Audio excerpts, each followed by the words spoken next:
Welcome, everyone. Today we've got a special guest who works at the intersection of cybersecurity and insurance, where technical security decisions are now directly shaping financial risk and business outcomes. So we're joined by Kirsten Bay, CEO and co-founder of Cysurance. It's a company who's rethinking how cyber risk is managed by embedding warranty-backed insurance into cybersecurity solutions, like Patriot's MXDR service. It's tied to verified security controls so our clients can get financial protection from day one of our service. So Kirsten's also been in the trenches of as a cybersecurity operator and executive for many years, building and leading teams, driving go-to-market, and helping translate security outcomes into business outcomes. So Kirsten, we're so excited to have you on the show and really dig into your world. I have a lot of questions. I'm hopeful that Larry will be able to join us shortly. As many of our listeners know, Larry has actually successfully transitioned into being a full-time SOC operator for us, and so I think he may be working on an incident right now, which that's priority number one. But yeah, welcome to the show. Thank you. I'm so delighted to be here and also for you to be joining our Cysurance family. Yeah, we're so excited. I think it's one of the most strategic things we'll do this year. I've already been talking to my clients about it, and they're very excited and really highly motivated to improve their security controls to be able to qualify. So, I'd like to maybe learn a little bit about you first before we, get into, the service and everything. You've worked in very different worlds. Your background covers both trust and finance early on, cybersecurity leadership, and now cybersecurity insurance, but in a very innovative way. And so I had a question for you, as you maybe share a little bit about yourself and why you decided to start Cysurance. I'd love for you to maybe touch on, you know, how did you, I guess, stir up the courage to get into a space where other cyber security insurance providers are have been experiencing just massive losses, through ransomware and different things. So they've been cutting limits and tightening, yet you seem to be going into the battle. So I'm super excited to hear, like, what gave you the conviction to go into the space and think, okay, I've got a solution here. Uh, People ask me that all the time, and I long ago when we first started Cysurance, and I'll talk a bit about how we got here. They're like, that's kind of a big idea, and I'm like, well, I didn't roll out of bed this morning and go, hey, you know what we should do is start an insurance company. It's been like years and years of bringing this together, and to your point, it's been an evolution. And I came in, I love your story about Larry because I came into this world from finance, and when I was approached, I was working on intangible asset modeling and risk modeling and portfolios. And the question was, can I help them work on this book on built-in security? And I was like, you mean securities, plural? And they're like, no. And so I was like in the same boat, which was I haven't a clue what people are talking about. But I became super intrigued because of this notion, of course, built-in security. Like, how do we prove how we have data modeling capabilities? We can look at valuing data, which today really is what is creating value for organizations. And so the question I really started to ask myself during this period of transitioning into the cyber world was, well, if we're using data so much to value organizations and determine what really makes an organization worth investing in or buying the product, then we need to understand what that's worth. And if the underpinning is security technology to be able to do that, how are we actually shoring that up in a way that we can demonstrate business value? And so that was really the thing that had me jump that chasm, if you will, for being so intrigued and wanting to be part of this world. And the other piece for me was when I just like kind of started really meeting people in this space, what I saw were people who were so passionate about solving a really complex problem. Mhm. And I was like, these are my people. Like, I Yeah. love these people. And so I was fortunate to be able to join DHS supply chain working groups, Mm. really starting to look at that. And then, on and on, then I ended up in doing integrations with NIST frameworks and, for people who are going public and that type of thing. So sort of like melding that kind of finance side with the cyber side, and then jumped into the intelligence side. And that's really where looking at and how a threat actor would move through laterally through the network, what the lures are, how all of those components really help me look at the cyber problem from a completely different perspective. And that's really what completely catapulted me into this different realm. And then you're running network traffic analysis companies and big data companies, and trying to lead with this concept of solving a business problem to solve a security problem so that we can have a mutually aligned conversation between the business and our IT and security practitioners. I love it. You're right in the middle. In your background is perfect to help bridge that gap and to understand the needs from both worlds. That's super exciting. Perfect timing too in the age of AI when we're seeing attacks where I'll give you an example of a recent one that just became really important to a prospective client last week. Rather than just the standard phone call, social engineering call, this was a AI agent that sounded like a human, but it allowed the threat actor to reach scale. So rather than calling, individual employees at a company, the threat actor was able to use an AI agent to call multiple people in parallel, which allowed the threat actor to really scale those social engineering attempts, right? And so we're at this place where, AI is really, not just an incredible tool for companies for business value, but it's also obviously being leveraged by threat actors. And so things are really going to exponentially increase. And we're seeing it now in that social engineering front, which I don't know, how many people would have predicted even just 2 years ago that AI voice would have been, a thing to help social engineering attacks scale. Well, it's true. And when I think about 2 or 3 years ago, when like Fidelity, as an example, was, and I don't know if they're doing this now, but they were saying, well, we're going to use a voice print for you to be able to authenticate into your systems so that you don't have to password and PIN and do all those other things. And I remember thinking at the time, I don't know that that's going to go super well, because we were like just on the fringe of these things starting, and there were these things. Well, so someone can just record your voice, and like when you answer the phone, if you don't know who it is, don't say more than like 1 second. You're like, hello. Right. I'm going to disguise myself, because that's what they were finding was it was just simply a way to record Yeah, 3 or 4 seconds of what you were right. saying. That's right. Microsoft, they have this research and development team called Microsoft Garage, and Mhm. they developed a open source kit that allows AI to replicate your voice and my voice perfectly after just a few seconds. So that's out there, and we're now seeing that in real world attacks, which is still many executives I talk to are just not even aware that exists. And we'll tie this back to the controls that you like to look for, because I think there's one in particular that I saw that I think actually helps solve for this a little bit. You were kind of ahead of it in one of the controls, which we'll talk to. But before we get into that, I'd like to talk a little bit, and understand why do you think the overall cybersecurity insurance market is actually forcing a change right now? Like what's really broken in the traditional cyber insurance model? Well, it's a terrific question, and it's what got us into starting Cysurance. And there were a couple, like I call it the three-legged stool of the concepts for me.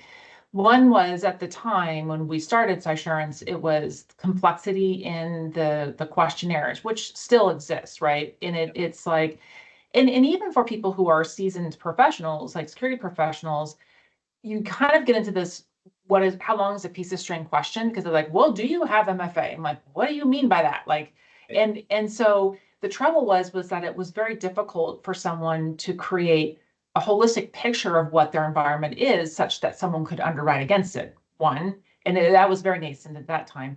Interesting. Two is how do I know all the things you need me to know to give you the data, right? And so you have people who are in a static world creating questionnaires. but no real data to give someone in real time to understand any state change. Mm. And so that for me was the big thing. It's like, well, how do we convince someone, kind of like telematics, and I live in Manhattan, so putting like a little thingy in my car to determine how we're driving to give us an insurance rating. Right. And so there are a lot of people who would view it the same way. I'd actually rather have someone look at all of our internet traffic than see how we drive in the city of Manhattan, right? So it really, people get uncomfortable with that, and rightly so, right? So how do we understand how to pull the right types of data to make not even like adjudication decisions, but just risk decision with, hey, you might be moving out of phase. And the last thing, and this is a big complaint that people have, I don't want to get to a claim and find out, oopsie, like I said I was doing something. I meant I was doing it. I thought I was doing it, not doing it. Now I'm in violation of the terms. And more insurance companies are being very clear on we might decline because of this. And that's the thing everyone's afraid of. Yeah. Yeah. And that's, I'd love to like just spend an hour. I know we don't have the time. Just on this alone. I mean, I was talking at an event and there was a CISO that came up to me after and he confided in me and said, look, I'm terrified to tell our board that we don't have the controls that they think we have because they're going to think I'm not doing my job. But he's like, they don't understand the complexities of IT infrastructure, user impact and disruption, things that are outside of his control. And I said, you're just going to have to tell them the truth, and you're just going to have to tell them the current state of affairs. And it was a real struggle for him, and that's one case. There's a whole nother case where, like you kind of alluded to, where someone may think that they are doing the controls when maybe there's a gap that they're not even aware of. And so this aspect of these questionnaires, I love that you kind of touched on it, and we're going to follow up with a few questions about those as well.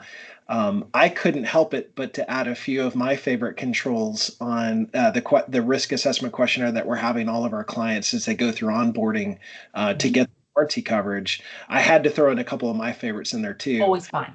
And, so this aspect is really, really interesting because, there's a million controls out there.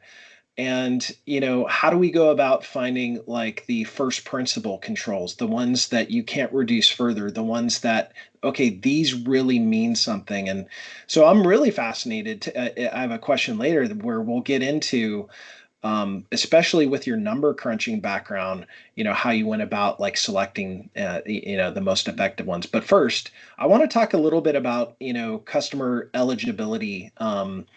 And this is something that we're going through as a new Cysurance, client. We're an MSSP and MXDR provider. And so we're in the process now of enrolling all of our clients. And I just wanted to compliment your organization on just how smooth the process is for me as an MSP to be able to kind of, the process, the training, it was so clean and well thought out. So first of all, kudos there. I'm really liking the process.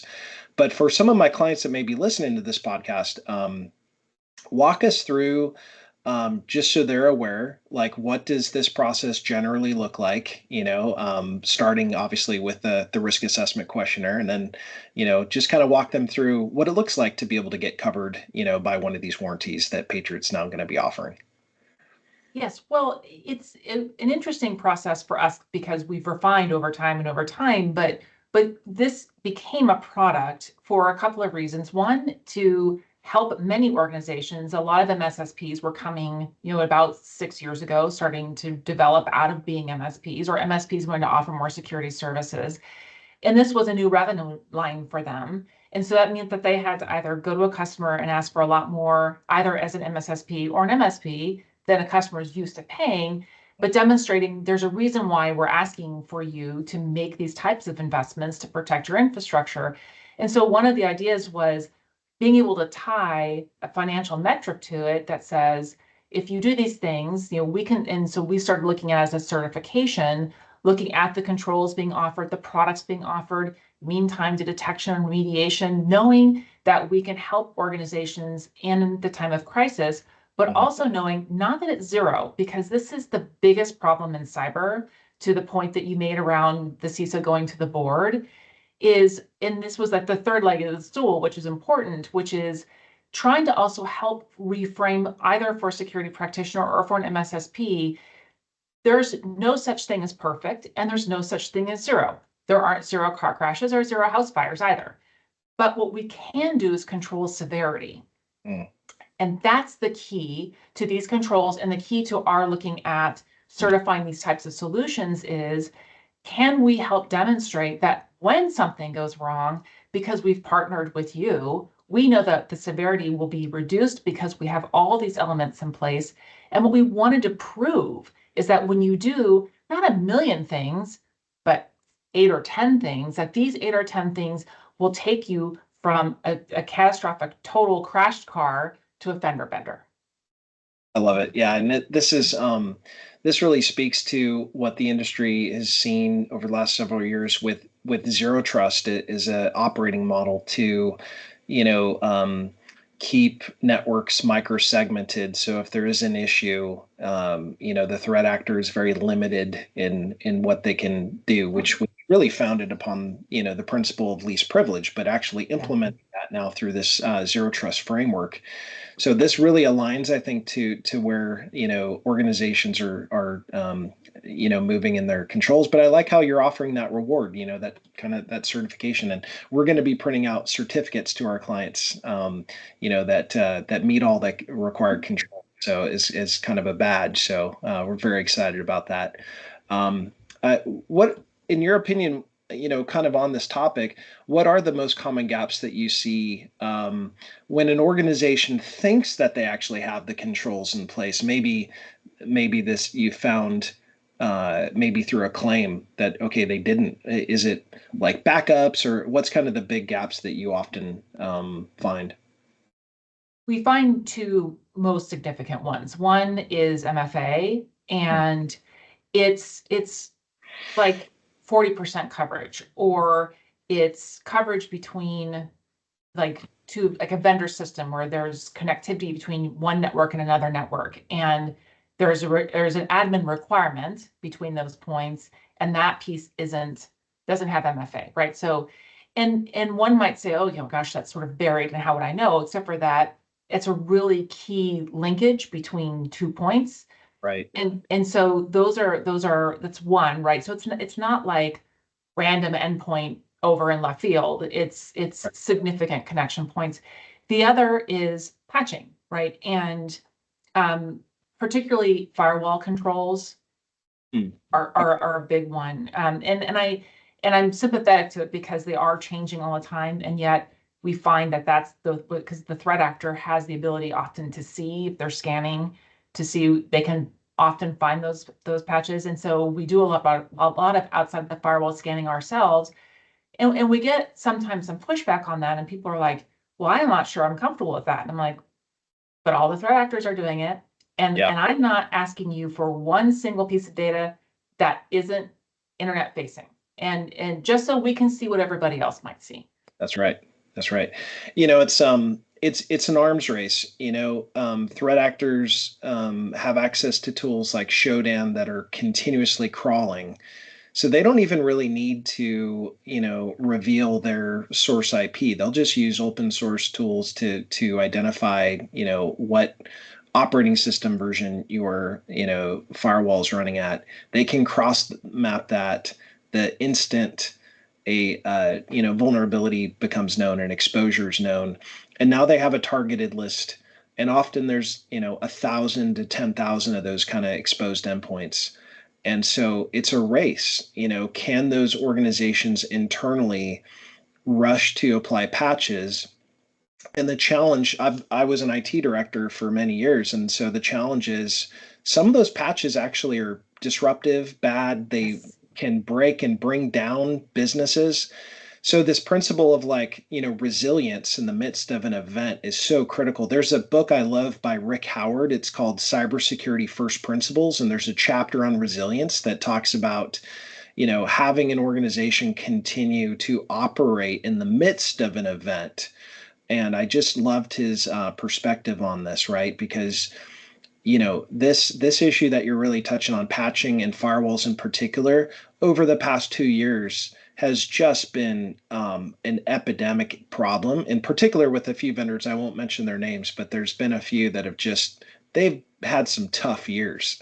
Yes, yes, it's true.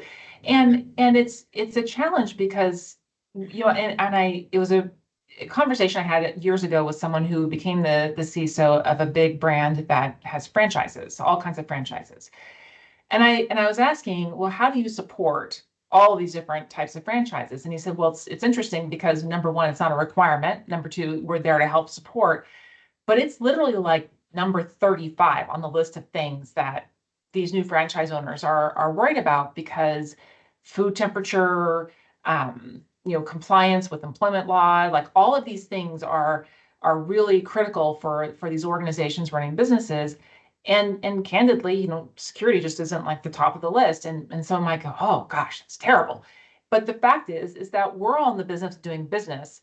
And the threat actor spends all day, every day, because that's their business to figure out how to hit us, right? And so to your point, that's just the nature of the beast. And so they are always going to outrun us. And it got a lot more efficient to do it this way than rob banks, which is why we are now here.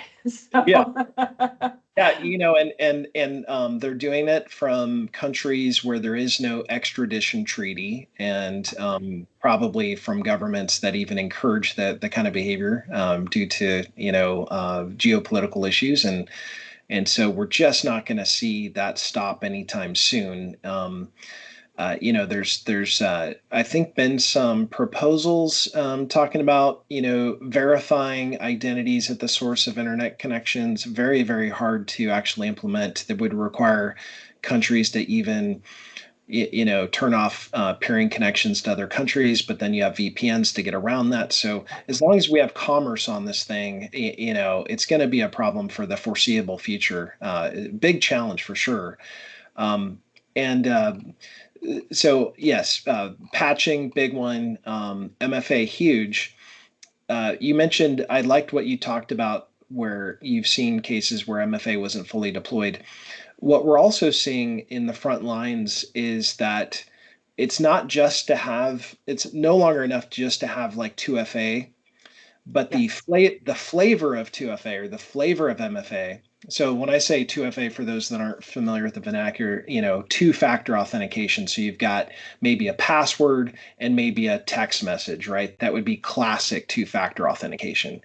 Um, Multi-factor authentication, on the other hand, could be multiple things, like not only password and maybe an authenticator app, but maybe also a certificate or location or risk. And we can really stack the deck here and make these like really strong controls. And the most effective is when I see it being implemented where individuals inside of an organization, if they have access to do wire transfers, then we should have multiple controls on yes. them because they're the most targeted individuals that stand between the attacker and a payday. So applying kind of a risk-based framework to the stronger controls, and then your frontline workers, where if they're breached, okay, there's maybe not sensitive information about or intellectual property or PII data that they would have access to. Maybe we're more sensitive to the productivity needs of the organization in those cases. But so like the type of MFA even matters now. So you alluded to how complex this whole thing is because when there's a questionnaire just saying, do you have MFA? Even if they say yes, if we are truly serious about really reducing risk to the insurer, to the client, to everyone involved, we even have to, there's no way around the nuances of MFA, especially with threat actors having these attacker in the middle toolkits, phishing toolkits that Yes. are basically making it fairly trivial in a phishing attack where a user just clicks a link, they're able to steal the token, gain access to data. And so we have to really be, and so in the Patriot questionnaire, we're looking for things like, phishing-resistant MFA. We're looking for some additional controls to kind of really even move the needle in MFA. But that just shows you that even just in a couple of controls, just like MFA, how there's depth to these things, right? Well, it's true. And even things like to access cloud environments, we have seen attacks where because people had cached their passwords, then they also, it actually caches the MFA piece as well, so they can pick it off in a single transaction. Yeah. And so those are some of the things that we try to really help caution people around, that you it's like password reuse. It's the caching is also, it's just as dangerous, and it's hard, and I know it's annoying as all get out. But and it's hard because it's like, I was trying to send a wire transfer the other day and literally had to go to the bank. Yeah. And it's like, you stupid threat actors, like, you've made everything harder. Now I have to go to the Hard. bank. But which, by the way, I love your bank because that means that that's a good bank. A bank that's willing to go to that extreme to protect your data. So that's actually a great bank. Yes, it's a great bank, but it was annoying. Yeah. So I hear it. And the other thing is, executives and having admin credentials for things like the entire Microsoft environment. Yeah. And there are a lot, this CEO people, and they're like, well, I should have. But why do you need Office Right. 365 admin credentials? Because the threat actor knows this. And so to protect the organization, these are the things, like really simple things, like just really have, and I always tell people, I should be the most managed person in our entire company. Mhm. Because I'm always traveling, I'm always somewhere, I'm running with the phone in my hand, running in an airport, and I fear that more than anything. And so these are things that just to help limit the risk around the fact that we are the most targeted people in an organization. Yeah.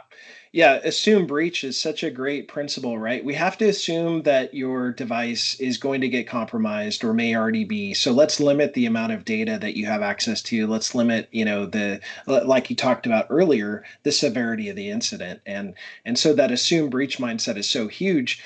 This is one reason why one of the things we do at Patriot is we limit the amount of data we have. So we have a very strict data retention policy that deletes emails and documents after a period of time. It's a very short period of time because we assume at some point, even us internally will have an incident. And when we do, we want to actually limit the amount of access to data as to the least amount as possible. And it took us about a year, Kirsten, to actually do the diligence to find out, okay, for every, department and every need, how long do we really need to keep that? Okay, let's flip the switch and start deleting things. That takes a lot for a business to get to, but that's a great example of maybe a future control of, do you have DLP policies reducing the amount of data you have to the least amount possible? That would be a fantastic way to kind of reduce severity of events, right? 100%, because in fact, to your point, most of the time when we're looking at events, what we're really supporting in the remediation and warranty claim process is identifying and doing forensic analysis. Was there data leakage? Yeah. And how long did that threat actor rummage around in your email system until we found him?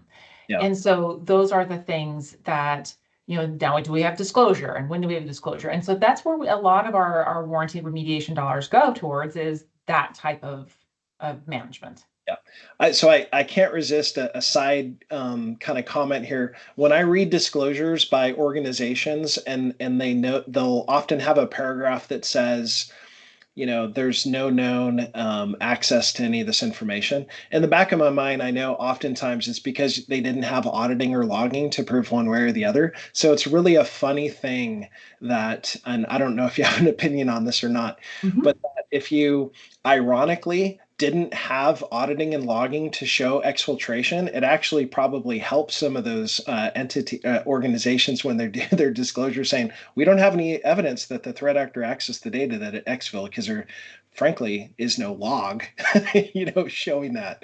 It's just a humorous observation I've made, knowing some of the, behind the scenes, right? Oh no, like in my threat intelligence days, we dealt with some of those things where it was like, we don't want to buy your product because we don't want to know, because that means we do know, and we'd rather just not know.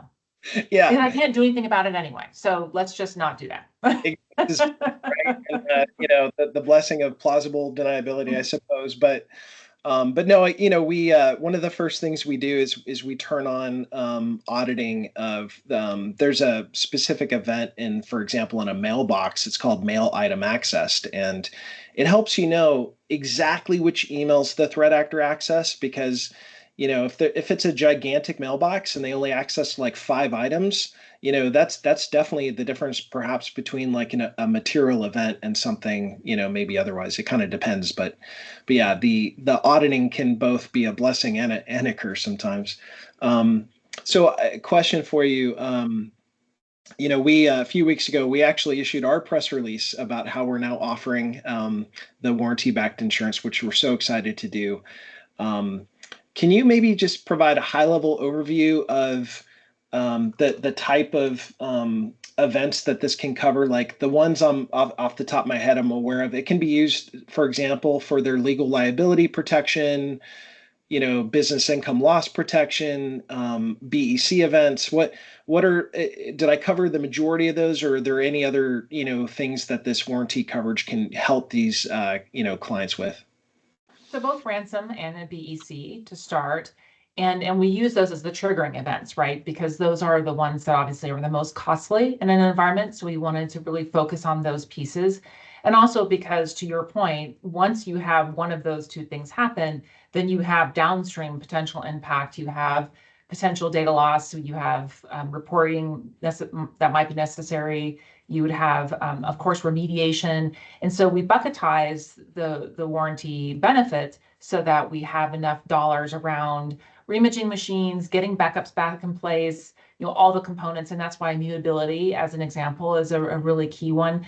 And also like some of the new great features I love, like the rollback features, which are really handy. So that we can limit downtime, because that's of course the big thing. And when we look at like having, X/MDR, EDR in place, that those are enabling us to identify those anomalous activities so that we can quickly drop devices from network and be able to remediate so that it's not a highly severe event, but we end up touching all those buckets of looking at legal liability and supporting there, as well as reporting a little bit of like supporting even like a deductible. If you have a deductible in your insurance policy and you have a significant event where you have to then have full credit reporting and all the other components, that we can cover those costs. And then in business interruption, because one of two things is going to happen. Either you have 2 or 3 hours where you have outage and you need to remediate and get remuneration, Mhm. or you have a 10-hour waiting period in your insurance policy and that clock is running and you don't get that money. And so these are areas where we wanted to really develop sort of gap insurance so that people have that ability to cover those out-of-pocket expenses, or even like you might have services that you have to deploy that aren't part of your current SLA, that Mhm. might be additional fees that we can help cover as well. This is great.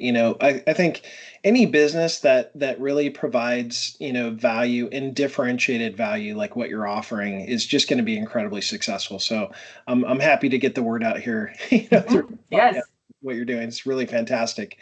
Um, so in your view, I'm sure you come across two different, kind of clients, but maybe there's even a third, but you've got clients that are looking to just be kind of compliant on paper. Maybe it's their sales team that just needs a SOC 2 search so they can close a big deal. And then you have other clients that like really, really are passionate about, security. You kind of have these differences, but in your view, what is kind of the key difference between those two and a company that's actually truly like resilient? Yes, it's an interesting thing because obviously people know that security is important. What I like about our controls and the relationship that we have is that it enables us jointly to identify the high priority items Mm. so that we know that we can set a framework of resilience, even for organizations who it may be a paper thing, or it may be, I just don't know, right? And this is the thing that I have been trying to make our mission about, which is when you have small and medium-sized businesses. I mean, businesses that are $200 million, but they could be, a family-owned manufacturing organization, and they're growing rapidly. To be able to help them not kind of get that vapor lock of, I don't know what to do, so I'm not going to do anything. That is my biggest fear. And so being able to help them understand that if you do these basic things, you've worn your cyber seatbelt, as I like to call it, right? We have airbags and lane drift, and your car can park itself and do all kinds of cool things. But you have to start with wearing your seatbelt. It's key, right? Yeah. And so for those, it helps orient to you can actually do something yourself.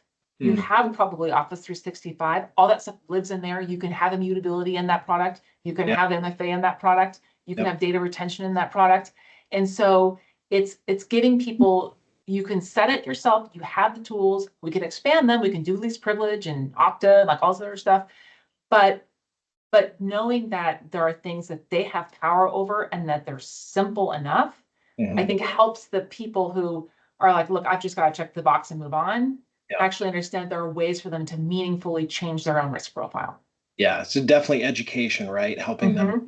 It doesn't have to be a big investment here. It can be done, like you mentioned, especially the Microsoft platform. All the tools are there. They just need some configuration and guidance. And Yes. at Patriot, 10 years ago, we started something we called Secure Shield, and it was about hardening the configuration to the absolute best practice possible. And when we first started, there was about 100 different configuration settings 10 years ago. There's now over 1,000. And every month we track new configuration to identify risk. And we're standing in front of the fire hose of configuration change and guiding clients through hardening. So clients that are familiar with like NIST CSF, you have this like prevent bucket. So we offer that like hardening service. And then our MXDR is really that detect and respond. But educating clients that the default configuration, it definitely can expose you to risk. It needs to be hardened. Someone's got to do it. And so if you don't have that internal staff that has the time or experience, partners like Patriot can absolutely help do that in a very efficient, quick way. But and now that we offer this warranty program, it really can help overall reduce risk, which is our mission. So our mission at Patriot is helping our clients manage their cybersecurity risk through secure configuration of their Microsoft Cloud platform, which we hyper specialize on. And we do offer because of our partnership with Microsoft, we can use Microsoft funding to pay us to actually do this work. So the clients often don't even have to come out of pocket. So which has been great. Realize that. That's really cool. Yeah, absolutely. Okay, quick question. So what does good look like when it comes to like a claim? So imagine, an incident happens, a client files a claim. So what separates like a really smooth claim process from a nightmare? And what do you wish every security leader had documented before an incident? Well, you did mention the key word, which is log file, and that's something that's really critical for us. And the challenge is that we've tried a million different ways to kind of this is the log package we need, but unfortunately, as you know, you've seen one, because it sort of depends on what the compromise is, how they came in, and so on. So making sure that there's good log capture so that we can identify the source, the patient zero, if you will, because that's really the key. And understanding, does patient zero, did they have MFA, were they patched properly, et cetera. Got it. So being able to get that in place is really the key thing, so that we can move through it quickly. And then identifying, if we need to be able, if we're going to be triggering insurance, because in that workflow, we like to sit behind the insurance company so that they can run the process. And then we'll pay deductibles or other out-of-pocket expenses. But we do not, and this is a very important thing to cover, is we do not want to be in conflict with the cyber insurance company. We just want to be able to provide that check when everybody's done. Yeah. And that's a key thing too. Yeah. Now, someone asked me when I was kind of trying to explain some of this, like, would you, and I don't know if this is an appropriate kind of analogy, would you consider the service similar to like Aflac for, like that? Is that an okay Yes. way to, It's okay. a great analogy, and Okay. it's we can have like the gap. Yeah, I love it. Okay, good. I wanted to make sure, yeah, because I'm Yes, like, I believe so. I'm going to check with Kirsten to make side sure. graph. Okay, and then now this next one, this is the question I've been waiting to ask because I'm a geek on data. I love, this concept of controls and like which controls. So, since there are just a million of these kind of controls out there, there really are. If you look at NIST and Quite literally. CIS and SOC 2 and ISO and, there's all these controls. How did you land on the top controls that you select? And I know it is kind of, you reevaluate those over time, but the ones that let's say are in place now, how did you land on those? How often do you revisit that? And what does that kind of, selection process look like?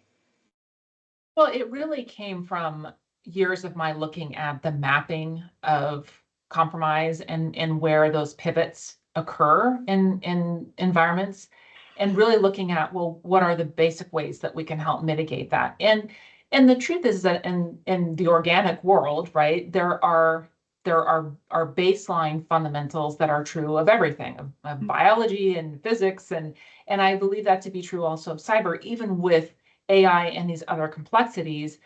Now, does that mean that they're perfect? To your point around MFA, no. And there are new types of solutions coming out that like will authenticate the user, that like I'm authenticating that it's Joe and I know things about you, as opposed to my just having a token. And so what I think we'll see are, particularly around identity and access management, a continual evolution of our having our own fingerprint from a security technology perspective. But and so what we're always looking at are the new versioning technologies that are solving and sort of bookending, if you will, those types of key controls that we know are the laws of security physics, right?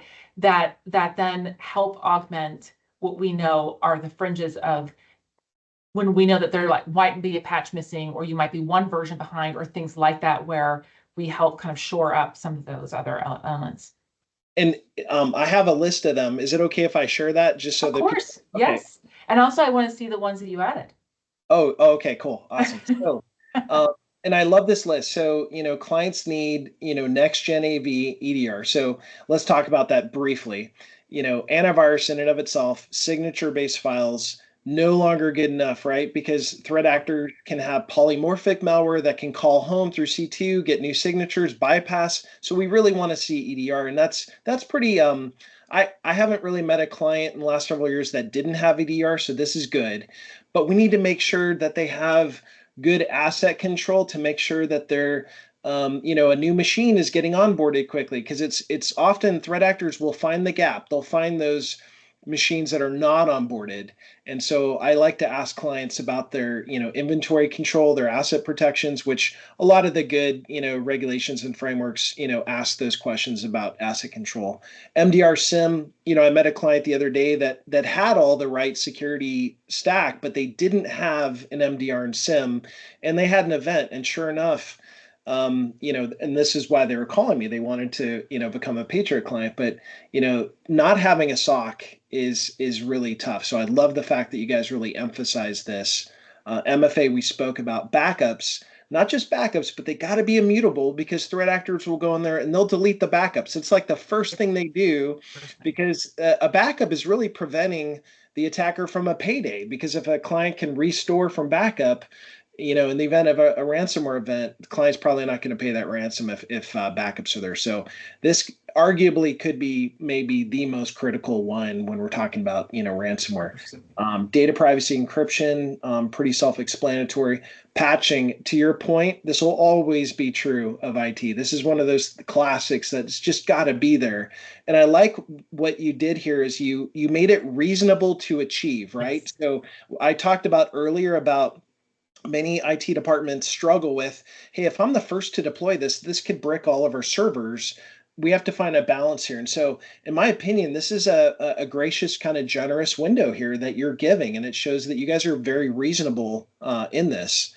And so, one of the questions we ask our clients is, do you have any server operating systems that are no longer getting patches? Because when I ask a client, are you patching? They're like, yeah, but they don't want to admit that they've got this That server. XP machine. Yeah, they don't want to admit that. So I have to pointedly ask, do you have that? And they'll say, yeah, I have one or two. Okay, well, that's a problem. Let's air gap that, or let's talk about that. And Security. and Yeah, could I just follow yeah, on that? Because I do want to be very clear on this point, yeah. which is we are willing to talk through compensating controls and document them. Oh, good. Okay. Because we try to be reasonable, and to your point of that 60 days, because we work so many managed services, we know Right. that you need time to test them, to sandbox them, to roll them out, to Yeah. stagger them. So these are things that we've been trying to do to really be good partners, and also reasonable in the sense that we know that those machines are out there, but get them segmented from the network, please. Yeah. 100%. I met a client yesterday. They had everything, but they didn't have this one. And I said, okay, what license do you have from Microsoft? And they said, we have an E5. I said, good news. There's actually continuous security awareness training you could turn on with your Microsoft E5 license. It's called Attack Simulator, and it's very similar to probably the most popular we come across is KnowBe4. And so, but if you have the E5, you can turn it on, and someone will get a phishing email. If they click on it, they go to securities training, and it's continuous. And so that's offered. And then this is probably one of the most important ones down here. And I love that you have this out of cycle change request. I put this in my book. So I wrote a book called Securing Microsoft 365. And in the book, I described that we need this out of band process, like a verification. Maybe it's a passkey. When you first set up that relationship with the vendor, it's something that's not documented electronically, because that can be captured, but it's something, some way of verifying out of band. So when someone says, hey, I've got a new, account, we have to be able to assume, especially with AI now, and that's the way we can deal with the AIs. Even if it's an automated voice agent, if they don't have that offline code, no wire change, no transfer. So that's probably, that in the immutable backups probably most critical. All of them are fantastic. And so some of the additional ones we added, I mentioned a few, but we also added allow listing, because even with EDR, there are kind of EDR bypass tools. And so allow listing can actually prevent executables from launching if they're not on a list of allowed controls. And so, frontline workers, we don't often see a need of a variety of executables, so we can often get away with like really hardening those workstations. Developers, a little bit harder. We have other controls there, but allow listing kind of made our short list as well. But Yes, developers, don't cache your passwords that's in right. your code because you don't want to input the password. Absolutely. Well, this has been an awesome conversation. I want to be sensitive of time here. I would love to talk to you all day, about this. This has just been such a fun conversation. But thank you so much for joining, Thank and you. thank you again for everything you do at Cysurance. It's a great pleasure. Welcome on board. We're so delighted. Thank you. Thank you. Have a nice day.